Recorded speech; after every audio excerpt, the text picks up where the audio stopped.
Quel leader serais-tu si tu t'autorisais à exprimer ce qui te tient vraiment à cœur? Quelle entreprise dirigerais-tu si sa raison d'être était alignée à celle d'un monde où l'écologie intérieure est aussi importante que l'écologie extérieure? Bienvenue dans Vivre son cœur business, le podcast qui t'aide à remettre du cœur, du sens et de la joie dans ta vie de leader. Je m'appelle Valérie Demont, j'accompagne les chefs d'entreprise d'aujourd'hui à inspirer et transformer le monde de demain. Je les reconnecte à leur identité profonde pour qu'ils l'incarnent dans leur personal branding, leur management et leur marketing. Dans ce podcast, tu trouveras des épisodes solo ou des interviews de leaders éclairés et inspirants en alignement parfait avec leur corps, leur cœur et leur esprit.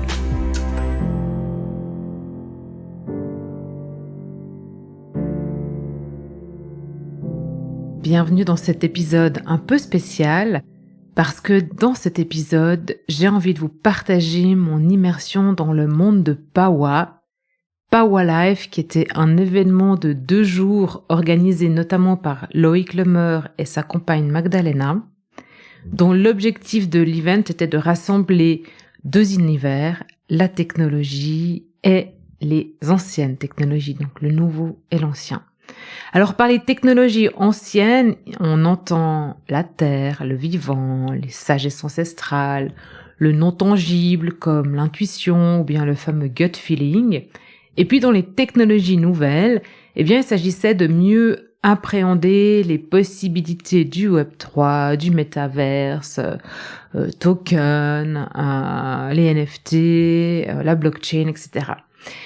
Et puis, dans tout ça, l'avenir de manière consciente, les possibilités des villes futures, l'importance des communautés, et bien sûr le vivant, la nature, la planète, une économie circulaire ou une nouvelle forme de capitalisme, une économie qui est plus orientée sur la valeur et moins sur l'argent. C'était très très intéressant. Alors avant de démarrer, je vais vous faire un petit disclaimer parce que je vais vous partager mon ressenti, moi, ce qui m'a inspiré. Et donc, c'est avec mon regard, mes filtres, bien sûr orientés sur mes centres d'intérêt, mes passions, puis ma vision du monde futur, là où j'ai envie de vous amener, mais aussi là où j'ai envie de vivre et puis ce que j'ai envie de laisser à mon fils derrière moi, quoi. Alors forcément, c'est pas hyper objectif. Alors j'espère toutefois rester lucide dans mon partage avec vous, puis il me semble qu'en général j'arrive à rester lucide. Vous me direz si c'est pas le cas. Alors, avant de passer à mon analyse, à mes points clés, ce que je retiens, j'ai envie de vous immerger dans le monde de Pawa. Le lieu qui nous accueille, c'est Station F à Paris. Donc c'est un lieu qui accueille plus de 1000 startups par année depuis 5 ans. Donc je vous laisse imaginer la taille du lieu et son énergie. Truc de dingue, quoi. C'est très très beau. J'ai une vidéo, je vais rester, je la mets dans les notes de l'épisode que vous trouverez sur le blog de greenheart.business.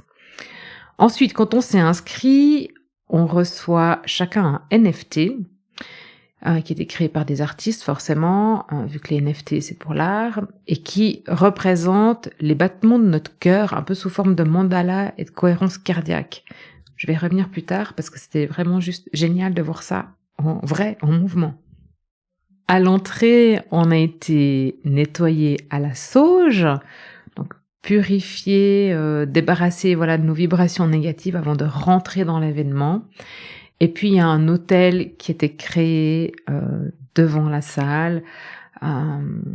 Ensuite, chaque jour a inclus une méditation en ouverture, voire même une bénédiction le premier jour, et une méditation sonore au bol de cristal en clôture. Donc c'est très très fort de vivre ça avec, je sais pas, on était peut-être 150, 200 personnes, j'ai de la peine toujours à donner un chiffre sur combien de personnes étaient là. L'événement il s'est monté en 8 semaines et j'ai trouvé que c'était très très familial. Moi je me suis sentie là comme à la maison. comme si je retrouvais une bande de potes ou ma famille, quoi. Et Loïc et sa compagne, ils nous accueillent. Vraiment, c'était très, très chaleureux, très souriant. Chaque intervenant qui est monté sur scène, ils les ont pris dans leurs bras. C'était très spontané dans les transitions, très sincère et humble aussi. Il y avait pratiquement pas de PowerPoint dans les interventions. Amen, on y est. Et ces interventions, elles étaient très sincères et pour la plupart, elles venaient vraiment du cœur. Là où on sentait vraiment une émotion pure et dans certains cas, il y avait beaucoup de vulnérabilité et moi, j'ai eu plusieurs fois les larmes aux yeux et je vous assure, ça m'arrive jamais dans des conférences professionnelles d'avoir les larmes aux yeux, quoi. J'ai ressenti en fait durant ces 2 jours la même sensation que quand je vais dans mes retraites de yoga, quoi. J'avais l'impression de faire partie d'une communauté, d'être dans ma famille de cœur, d'âme, un peu ce retour à la maison en fait, avec ce je suis au bon endroit, quoi. Et je vous assure, ça fait vraiment du bien parce que dans les conférences professionnelles classiques, type forum économique qu'on a l'habitude de voir, voilà, c'est pas du tout le cas. Je me sens plutôt un ovni et souvent je me dis mais qu'est-ce que je fais là ou qui sont ces gens, quoi. Enfin voilà. Donc on a eu environ 12 intervenants par jour. Les interventions ont duré 20 à 30 minutes. Ils sont montés sur scène pour partager leur vision, leur expérience, leur ressenti et surtout pour construire des ponts entre ces 2 mondes, le monde visible, invisible, tangible, intangible, ancien, nouveau. Et ça m'a vraiment confortée dans ma vision et dans la direction dans laquelle il faut qu'on marche, quoi, là où il faut qu'on aille. Parce que vraiment, toutes les personnes qui étaient là, alors évidemment que c'est subjectif ce que je dis, mais je pense qu'on rêve du même monde, quoi. D'ailleurs, certainement, si vous écoutez, c'est que vous rêvez de ce monde-là aussi, quoi. Alors, j'ai 4 points pour cette première journée. En fait, plutôt 4 intervenants que j'ai beaucoup aimé dans cette première journée. Et puis, chacun avait des points, en fait, qui m'ont vraiment touchée, quoi. Alors, le tout premier, c'était le dernier intervenant de la première journée. Il s'appelle Tony Fadell. C'est l'inventeur de l'iPod, le co-inventeur de l'iPhone. Donc, il a bien collaboré avec Steve Jobs, le fondateur de Nest, et c'est l'auteur d'un livre qui vient de sortir qui s'appelle Build, et que je me suis empressée d'ajouter à ma liste de lecture, et qui est traduit dans 22 langues là maintenant, donc il va sortir en français, je pense, tout soudain. Et je pense que si ça reflète son discours, il y a des très très bonnes choses pour nous leaders inspirants, inspirés, éclairés, éclairants pour là où on veut aller, en fait. Alors, ce que je retiens, en fait, de Tony Fadell, c'est la nécessité de prendre du recul. Lui, il explique qu'entre chacun de ses jobs, il a pris des congés, appelons-les sabbatiques, mais là, pour rien faire, pour faire la transition entre les deux. Il dit vraiment, puis il avait vraiment ses mains vers sa tête, comme ça, pour montrer, on peut pas rester la tête dans le guidon tout le temps, être dans le fer, être près de son ordinateur, de son bureau, la tête en bas, les épaules refermées, c'est pas comme ça qu'on trouve des solutions. D'ailleurs, quand il parlait de ça, et je pense que vous le sentez aussi dans ma transcription, c'est, ça m'oppresse, en fait. Et donc, c'est pas en restant la tête dans le guidon qu'on trouve des solutions. Là, il dit qu'une fois que les idées, elles ont émergé, parce que forcément, elles émergent du vide, on reste en fait là, dans ce vide-là, pour chercher les solutions. Et une fois qu'on a les solutions ficelées, depuis cette zone de recul, on va trouver les bonnes personnes, les bonnes entreprises, dans lesquelles elles pourront se manifester. Et il utilise vraiment ce verbe, forcément en anglais, manifester. Ensuite, ce qu'il dit, c'est la nécessité d'avoir une mission qui rassemble, pour laquelle on s'engage. Et ce, avant de chercher les fonds et les personnes qui pourront manifester ça. Donc, et quand il dit une mission qui rassemble, c'est pas ces fameuses missions, vision d'entreprise, valeur, mission, vision, valeur de l'entreprise. Pour moi, tout ça, c'est du bullshit, ce qu'on a eu à énoncer, tout ça sur nos sites internet. C'est voilà, c'est dépassé, c'est très très mental. Non, il faut que le projet rassemble à partir du cœur, quoi, qu'il aide vraiment les gens. À quoi est-ce qu'il sert? Qu'est-ce qu'il va amener? Pourquoi il va toucher? Donc c'est le fameux why en fait de Simon Sinek. Et puis lui justement Simon Sinek et d'autres auteurs parlent aussi d'une noble cause en fait. Donc c'est pas du bullshit quoi, c'est vraiment quelque chose de très très profond en soi parce qu'il y a que si on parle de cœur à cœur que ça peut mobiliser les gens. Ensuite, la nécessité d'avoir des cristaux de mer. Alors, je suis pas sûre que j'ai bien compris le terme anglais, mais je vais vous expliquer ce que c'est et vous me direz peut-être quel est le terme anglais. Je crois qu'il sea crystal, je crois qu'il disait ou seal crystal, j'ai pas très bien capté. Mais donc en fait, c'est des cristaux qui, une fois en laboratoire, immergés dans le bon univers, dans le bon élément, se démultiplient à vitesse grand V. Et puis, il utilise cette métaphore pour dire que, en fait, dans l'innovation, pour passer pour que cette innovation prenne vie, on a besoin de ces pionniers multiplicateurs, de ces influenceurs. Moi, ça me fait penser à quand je faisais de la stratégie digitale et médias sociaux dans les grandes entreprises. Pour que ce soit transversal, il fallait identifier par département, par équipe, qui étaient les champions, en fait, des médias sociaux, c'est-à-dire ceux qui étaient déjà utilisateurs, convaincus, et puis qui allaient pouvoir influencer, mentorer les autres pour qu'ils s'y mettent. Des influenceurs ou des ambassadeurs internes. C'est eux qui facilitent la transformation et l'émergence, en fait, et qui permettent de rassembler. Voilà. 4e point, j'aime beaucoup ça, en fait, les vocabulaires qu'il utilise Tony Fadell est très, très entrepreneurial, comme ça, très orienté produit aussi, mais il dit que il faut une intuition et une intention, et ensuite la capacité de manifester. Et pour cela, il est capital d'y croire. Alors utilise intuition, intention, manifestation, et puis believe. Pour moi, ces mots-là, c'est des mots qui ont une consonance quand même spirituelle. Et il ose employer ces mots-là dans un cadre très, très business, très matériel. Et je trouve très intéressant le lien entre les deux. Et quand il dit « you have to believe it », pour moi, c'est même plus loin qu'y croire. Bien sûr qu'il faut être convaincu par ce qu'on fait, mais c'est d'avoir la foi que ça va se passer. Et c'est comme ça qu'on peut être suivi. Donc c'est une cohérence, un alignement. Ensuite, moi je l'ai adoré, cet entrepreneur. Il arrive vraiment à intégrer ces deux mondes, en fait, le monde de l'intuition, le monde du recul, de l'intériorité, avec le monde de la manifestation, de la matière, de la réalisation et de l'extérieur, en fait, et de faire des allers-retours entre les deux. Je trouve que c'est ça qu'on a besoin maintenant et qu'on n'arrive pas à faire. On fait des allers-retours tête extérieure, mais pas cœur extérieur, parce que notre intérieur, il est vraiment dans notre cœur. Et je trouvais ça fascinant, en fait. Donc, j'ai vraiment adoré. J'ai adoré aussi parce que pendant tout son speech, il était plus dans une session de questions-réponses. Et puis, il lui avait placé, en fait, le capteur qui permettait au NFT de retraduire les battements de son cœur. Donc, vous savez, c'est ces ceintures, en fait, qui prennent le battement cardiaque à l'époque avant d'avoir les montres, en fait, qui prennent les pulsations maintenant au poignet. Là, les sportifs connaissent, quoi, ces ceintures qu'on met sur sa cage thoracique pour identifier les battements du cœur.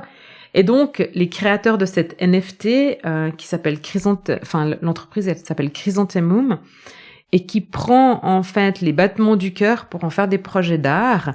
Donc, ça donne vraiment voilà, c'est comme la cohérence cardiaque, donc un cercle qui grandit, qui rapetissit, en fonction de comment on est, en fonction des battements du cœur, et puis qui change de couleur, et c'est très un peu psychédélique comme ça. C'est très intéressant parce que donc Tony Fadell, pendant tout son talk, il porte cette ceinture, et sur l'écran derrière, il y a ces battements de cœur qui sont projetés avec ce cercle qui diminue et qui augmente, et voilà. Et à un moment donné, on lui pose une question, en fait, sur qu'est-ce qui fait, en fait, qu'il y a du succès et tout ça. Donc, il répond grosso modo ce que je viens de vous dire, hein. Et puis, à un moment donné, il ouvre les bras de manière très, très grande, quoi. Et on voit qu'il s'enthousiasme et tout son visage s'illumine. Et il prononce les mots « Your superpower ». Et là, les couleurs du cercle, elles deviennent hyper lumineuses et le cercle, il s'étend, en fait, sur tout l'écran derrière. Et au moment où, enfin, tout le monde est surpris dans le public, et au moment où il veut se retourner pour regarder ce qui se passe sur l'écran, hop, le cercle, il redevient plus petit, comme avant. Et c'était un moment très, très, très fort. Je sais pas exactement comment cette technologie, elle fonctionne, mais moi, j'ai envie d'y voir, le vrai enthousiasme là, et qui a permis de changer, d'étendre. Et je pense que c'est là, à ce moment-là, qui nous a touchés, nous aussi, en plein cœur, et pas seulement la NFT qui était en train de vivre derrière lui, quoi. Voilà, donc ça c'était pour Tony Fadell. J'ai Zach Bell aussi, qui a parlé de la religion de pas de religion. Et lui, il a introduit son talk en disant que plus de 25% des Américains s'affirment être sans religion. Et donc, à nous, après, il nous demande, est-ce que vous méditez? Est-ce que vous posez des intentions? Et puis, est-ce que vous affirmez avec religion ou sans religion? Et puis, après, il nous dit, poser les intentions et méditer, c'est exactement ce que la religion, elle permet. Donc ça fait rire beaucoup de gens, parce qu'en fait, on se dit, en tout cas moi, je me dis non religieuse, mais en fait, je me suis déjà bien rendu compte que tous les mantras que je chante, c'est des prières, quoi, des incantations. Donc il y a quelque chose de vraiment très religieux là-dedans aussi. Ensuite, il nous parle de la solitude. Comme une immense maladie qui était déjà présente avant le confinement et qui ne fait que s'accentuer. Notamment parce que on se rassemble plus comme la religion le permettait. Alors à ce moment-là, il nous montre sur l'écran des grands mouvements humains rassemblés grâce à la religion, hein, je pense à des pèlerinages ou des choses comme ça. Et puis, il appelle à se rassembler, à s'unir, à appartenir à une communauté, notamment pour pallier à la solitude, mais aussi pour avoir un impact. Il rappelle que seul on peut rien faire. D'ailleurs, Tony Fadell, qui a parlé juste après lui, dont je viens de vous parler aussi, il dit ça aussi. Seul on peut rien faire. Ça n'a pas été les seules personnes ces 2 jours qui ont parlé de ça. C'est hyper important. Je crois que le mot que je retiens le plus, c'est communauté sur ces 2 jours. Se rassembler pour partager, pour célébrer, pour créer. Et puis, et pour citer là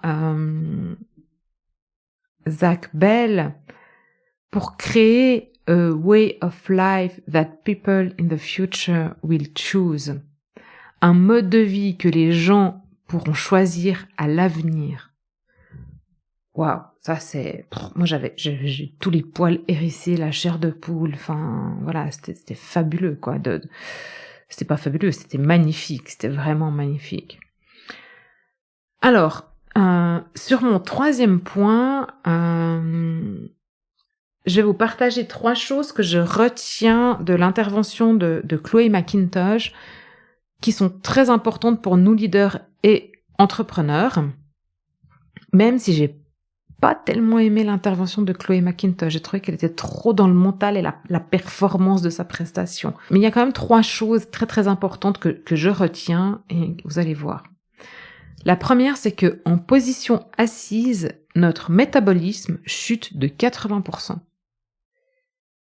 Et puis c'est normal ça, parce que quand on est assis, en fait, notre bassin, il bascule sur l'arrière et puis comprime l'énergie vitale qui est stockée justement dans le bassin, au niveau du sacrum, là où il y a la racine, en fait, de notre énergie vitale, qu'on l'appelle Kundalini ou bien liquide céphalorachidien, quoi.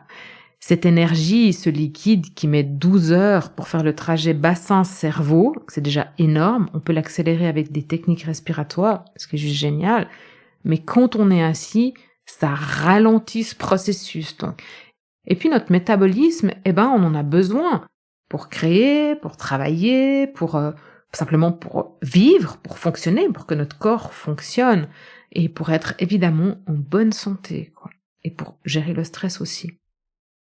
Alors, je continue sur la position assise qui rompt notre création. Donc, parce que justement, on a cette bascule de bassin qui s'opère. Si vous arrivez à vous asseoir le bassin vraiment sacrum, coccyx, lombaire, vraiment hyper dans la verticalité, c'est ok. Mais chez la plupart des gens, quand ils sont assis, il y a cette bascule du bassin qui est opérée. Et ça, je le vois dans les cours de yoga. En tailleur, les gens n'arrivent pas à s'asseoir le bassin à la verticale, quoi. Donc, il y a un gros travail physique à faire ici. Mais tant que ce travail physique est pas fait de remettre le bassin dans sa verticalité, nos 3 premiers centres énergétiques qui sont responsables de la création, de la réalisation du faire, de la créativité au faire, ils sont comprimés. Donc, c'est coincé là. Il faut pouvoir les réouvrir pour que ça puisse circuler. Donc, elle, ce qu'elle a fait, Chloé McIntosh, pour ça, c'est que elle a supprimé en fait toutes les chaises et les tables et tout ça, toute cette chez elle. Donc, on est assis sur des coussins, en tailleur ou à genoux. Il faut pouvoir. Ce que j'aurais envie de vous suggérer, c'est de travailler sur vos muscles autour du bassin. Aussi bien sur le dos que, les muscles du bassin, fessiers, périnée, psoas et tout ça. Et puis, ischio-jambier, quadriceps, de manière à pouvoir, adducteur et abducteur aussi, de manière à pouvoir reprendre une position assise contrôlée. Et sinon, vous travaillez debout, ou bien vous vous levez très régulièrement, toutes les 20 minutes, quoi. Le dernier point de Chloé, c'est la voix. Et pour nous, c'est hyper intéressant parce que, surtout moi qui invite vraiment les leaders à prendre leur voix, et donc pour ça leur place aussi. Donc elle, ce qu'elle dit, c'est que quand on parle du cœur, la voix elle est plus grave que quand on parle de la tête.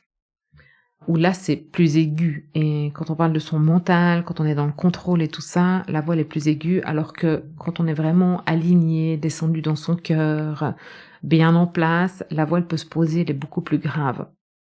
Moi, ça me fait penser alors à 2 choses. Ce partage de cœur à cœur, donc c'est le why de Simon Sinek qui parle en fait le langage des émotions d'amygdale à amygdale ou de cœur à cœur. Et l'autre chose, c'est que si vous voulez travailler ça, chantez. Alors j'aurais envie de vous dire de chanter des mantras, mais c'est pas l'objectif. Et puis peu importe quelle chanson vous choisissez, mettez la main sur votre cage thoracique. Là, je suis en train de le faire en vous parlant et je sens que ma voix, elle part vraiment d'ici, même d'un peu plus bas, presque de mon plexus, parce que je sens ma voix résonner dans ma cage thoracique. Voilà, petit bémol sur parler du mental de manière aiguë. Si on est vraiment en réception d'informations, je pense que ça part depuis un petit peu plus haut. Il y a beaucoup d'éléments du Web3 qui ont été partagés cette journée-là, notamment sur les possibilités du Web3. Pour moi, c'est encore très flou, parce que j'y ai pas mis les pieds. Moi, j'ai besoin de mettre les mains dedans. Pour vraiment saisir en fait si ça vaut la peine ou pas, s'il y a des opportunités, pouvoir faire mes choix en conscience. Pour le moment, je l'ai encore pas fait. Je suis vraiment appelée et poussée à le faire pour pouvoir décider en conscience. Et moi, je vous invite vraiment, avant de rejeter cette dimension-là, parce qu'on en entend toutes les couleurs et que c'est trop et que c'est exagéré et tout et que c'est ici qu'on doit vivre et voilà. N'empêche que il se passe vraiment beaucoup de choses dans cet environnement Web3 et ça serait dommage de passer à côté. Alors, moi, ce que je retiens entre le Web 2 et le Web 3, donc le Web 2, c'est les médias sociaux et la capacité d'interagir les uns avec les autres, on passe d'une économie qui est monopolistique à une économie de propriété. si j'utilise les bons termes. Donc aujourd'hui dans le Web 2, c'est les GAFAM qui possèdent nos données et même notre identité. Ils en sont arrivés à un stade où ils en savent beaucoup plus que nous sur nous. Et dans ce Web 2, on est le produit, le client, le consommateur, voilà. Et on n'est pas tellement maître, en fait, de ce qui nous arrive et de comment ça se passe. Dans le Web 3, on est toutes les personnes à la fois. Donc, on est le créateur, le fournisseur, le propriétaire, le client, le prestataire, l'inventeur, voilà. Donc, il y a un monde d'opportunités qui est là. Maintenant, il faut aller tester. Et comme je vous dis, j'ai encore pas été dedans, donc je peux pas, en parler plus que ce que j'ai capté. La deuxième chose, comme dans ce Web 3, on est libre de le créer comme on veut, selon notre regard, c'est hyper important d'être très conscient, présent, d'avoir une éthique dans ce qu'on amène pour pas créer quelque chose qui nous dépasse et de pouvoir en faire quelque chose aussi qui sert notre monde de matière ici, notre autre monde de matière ici. Troisième point que je retiens sur le Web 3, je suis pas sûre d'avoir tout capté, mais il y a moins d'économies d'échelle. Et donc, il y a une redistribution des bénéfices qui est plus facile et plus libre. Donc, pour moi, là, il y a une opportunité de voir le capitalisme sous sa vraie forme initiale et de voir émerger une nouvelle forme d'économie qui est peut-être plus circulaire ou carrément un autre mode de fonctionnement. Il parlait d'un web ou d'une économie d'un web qui permet une économie plus juste et plus équitable. Et ça me parle vraiment beaucoup, vraiment beaucoup. Voilà, et puis mon petit bonus, en fait, pour cette première journée, ou plutôt le grand bonus, c'était l'ouverture, en fait, avec une prêtresse, je sais pas si on me dit comme ça, une prêtresse d'Amazonie, Tallinn, et puis les hommes de Uniquin, qui sont tous les trois des autochtones d'Amazonie, et qui nous ont, en ouverture, offert une bénédiction avec la présence des dieux, de leurs dieux, de la transformation qui était là. Et j'ai trouvé que c'était très, très, très beau et touchant. Ils nous ont proposé de chanter un mantra avec eux, que je suis incapable de reformuler là, mais moi j'aime les mantras, donc c'était très beau. Ils étaient avec leur guitare, des maracas, et je vous posterai une photo, et moi j'ai vraiment senti cette présence. Je me suis sentie en sécurité vraiment pendant ces 2 jours, grâce à eux ou pas, mais c'était vraiment cette ambiance de Pawa. Donc voilà pour le premier jour et pour le premier épisode sur Pawa. J'en fais un deuxième épisode dans la foulée. Si vous avez envie d'échanger sur le sujet, de vous pencher sur votre intérieur de leader ou d'entrepreneur pour explorer cette dimension intangible, et je vous assure qu'on n'est pas du tout obligé d'aller en Amazonie pour prendre de l'ayahuasca, des champignons ou d'autres trucs, pour pouvoir descendre dans son cœur et puis sentir son plein potentiel, le potentiel de cette autre dimension qu'on connaît pas très bien. On n'est pas non plus obligé de prier, de faire des incantations et tout ça.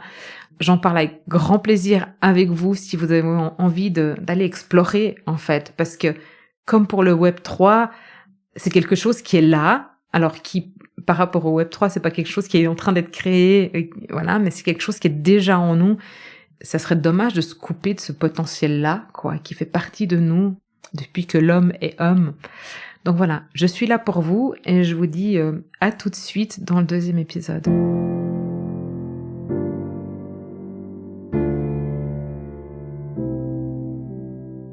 Et voilà, c'est tout pour aujourd'hui. Je vous invite à prendre une action, un engagement envers vous-même, vos collègues, vos partenaires ou encore votre entreprise. Car tout commence et se poursuit un pas après l'autre. Si vous avez apprécié cet épisode de podcast, encouragez sa diffusion en le partageant avec les personnes qui comptent pour vous et donnez-lui des étoiles sur Apple Podcast ou sur votre plateforme d'écoute favorite. Pour être certain de recevoir tous les épisodes, abonnez-vous à notre newsletter sur greenheart.business/newsletter.